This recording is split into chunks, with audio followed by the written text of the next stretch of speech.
दोस्तों, इस वक्त मैं इंदौर के रीगल चौराहे पर मौजूद हूँ और यहाँ पर आज मेरे सामने जो है वाल्मीकि सेना का आमरण अनशन चल रहा है। जो कामगार कर्मचारी हैं जो इंदौर नगर निगम में काम करते हैं, उनकी तमाम सारी मांगें हैं जिनके न माने जाने पर अंततः इन्होंने आमरण अनशन का फ़ैसला लिया है। और यहाँ पर बहुत सारे लोग हैं वाल्मीकि सेना के जो बैठे हैं। आइए इनसे बात करते हैं और समझते हैं कि इनकी क्या समस्याएं हैं जिसके कारण इन्हें आमरण अनशन पर बैठने का निर्णय लेना पड़ा। संतोष जी, जैसा कि आप लोग आमरण अनशन पर बैठे हैं, तो ऐसी भी क्या नौबत आ गई कि आमरण अनशन जैसा डिसीजन आपको लेना पड़ा है? देखिए, आमरण अनशन वो होता है कि जब सब तरफ से निराश होकर आदमी अंतिम न्याय की मांग करने लगता है। अंतिम न्याय का मतलब या तो मैं जीऊँ या फिर मर जाऊँ। वाल्मीकि समाज के साथ मध्य प्रदेश की सरकार बहुत कहना चाहिए घिनौना काम कर रही है। पिछले 28 सालों से जो शारीरिक, आर्थिक और मानसिक अत्याचार और शोषण चल रहा है, वो सामाजिक न्याय की लड़ाई नहीं मानी जाती। सामाजिक न्याय की अवधारणा से वो चीज़ कोसों दूर है। हम मध्य प्रदेश सरकार के ख़िलाफ़ यहाँ बैठे हैं। मध्य प्रदेश सरकार से मांग कर रहे हैं कि 25 वर्षों से इंदौर को नंबर 1 बनाने के बाद भी हमारी सरकार ये नहीं सोच पा रही कि वाल्मीकि समाज 8, 9, 10 सालों से जो काम कर रहा है, 8,000, 9,000, 10,000, अब तुम 11, 12 हज़ार देने लगे। एक 10, 12 हज़ार की नौकरी में समाज से क्या होता है? जो मार्जिन तुमको सफाई कर्मचारी को देना था, वो आउटसोर्स के व्यक्ति को दे रहे हो, आउटसोर्स के ठेकेदार को दे रहे हो। हमारा जो समाज है, जो उसका वास्तव में हकदार है, उस हकदार को तुम हक नहीं दे रहे हो। तुम किसी और को मोटी मलाई खिला रहे हो। लंबी चेन है।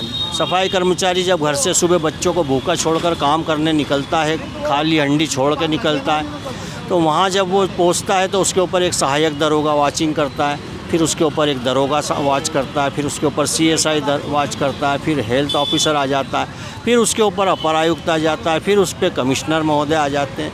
तो वो तो ऐसे इसकी मॉनिटरिंग करते हैं जैसे मान लो पाकिस्तान का कोई सैनिक हमारे इलाके में दाखिल हो गया हो और उसके ऊपर इतनी कड़ाई से काम कराने की कोशिश करते हैं। मान लो कि अगर इसको नहीं पकड़ा तो ना जाने कौन सा विस्फोट ये कर देगा। थंब उसका पहले लेते थे, आजकल फेस कैप्चर होने लगे।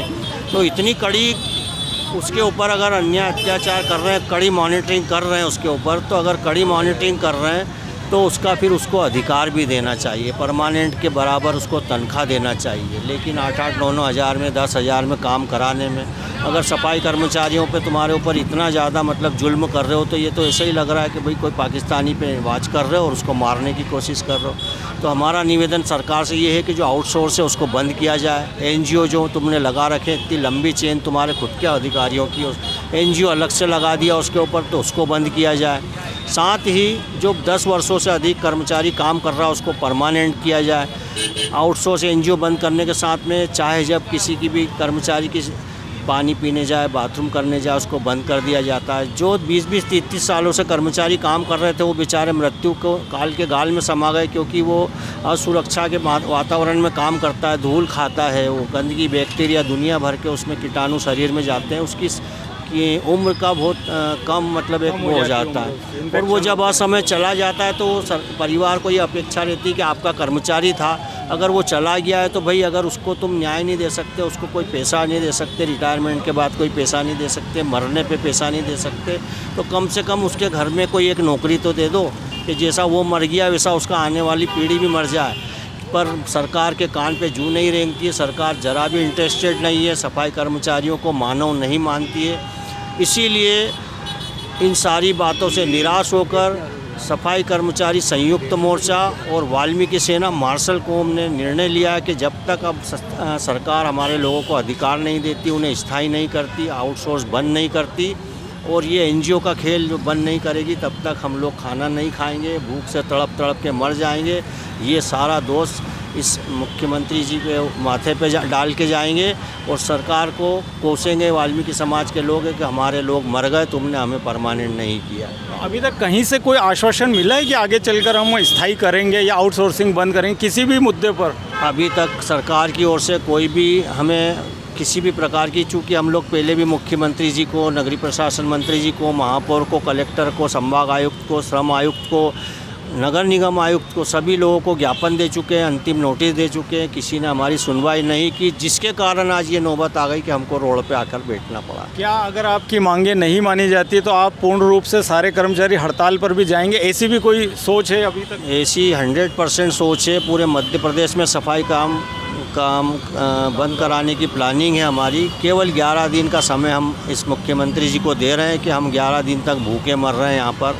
11 दिन में अगर हम जिंदे रह गए तो 12वें दिन से पूरे मध्य प्रदेश में काम बंद सफाई हड़ताल कराने का निश्चय किया है। एक और इंदौर नगर निगम सफाई मित्र का दर्जा देती है सफाई कर्मचारियों को, और दूसरी तरफ आप एक बता रहे हैं कि उनकी मांगें नहीं मानी जा रही, उन्हें स्थायी नहीं किया जा रहा है, बहुत छोटी और कम तनख्वाह में वो काम कर रहे हैं, तो इस पर आप क्या कहेंगे? देखो, शब्दों का जो माया जाल है, अगर यही हमको देखना होता, शब्दों से पेट भरता होता, शब्दों से अगर इलाज हो जाया करता, अगर हमारे वरिष्ठ माता पिता को दवाई मिल जाती, हमारे भूखे नंगे बच्चों को समय पर ठीक से खाना और अच्छा स्कूल मिल जाता, तो फिर शब्दों से ही काम चल जाता। लेकिन निगम के अंदर मध्य प्रदेश में सैकड़ों करोड़ों के घोटाले हो रहे हैं, उसके लिए आउटसोर्स के लिए सरकार के पैसा है, लेकिन हमारे लोगों को परमानेंट करने के लिए पैसा नहीं है। तो हम निवेदन यही करते हैं माननीय मुख्यमंत्री से कि जितनी जल्दी हो सके आप हमें परमानेंट कीजिए, हमारे लोगों को परमानेंट कीजिए। आपका नाम और पद? मेरा नाम इंजीनियर संतोष कल्याण है, वाल्मीकि सेना मार्शल कॉम का राष्ट्रीय अध्यक्ष हूँ। तो अभी आपने सुना वाल्मीकि समाज के जो अध्यक्ष हैं उन्होंने अपनी बात रखी। एक तरफ सरकार सफाई कर्मचारियों को सफाई मित्र का दर्जा देती है, दूसरी तरफ उन्हें उनके जीवन के स्तर को सुधारने में बिल्कुल भी कहीं पर कोई सुविधा सरकार के द्वारा नहीं दी जाती है। इनकी तमाम सारी मांगें हैं, जैसे कि आउटसोर्सिंग बंद की जाए, जैसे कि जितने भी सफाई कर्मचारी हैं उन्हें परमानेंट जॉब दी जाए, उनके सारे भत्ते चालू किए जाए, और ये मांगें अगर नहीं मानी जाती है तो भविष्य में ये सभी हड़ताल पर भी जाने की योजना कर सकते हैं। अभी इन्होंने 11 दिन तक का आमरण अनशन रखा है, जिसका आज पहला ही दिन है, और देखते हैं आगे इनका ये जो आंदोलन है वो किस ओर मुड़ता है।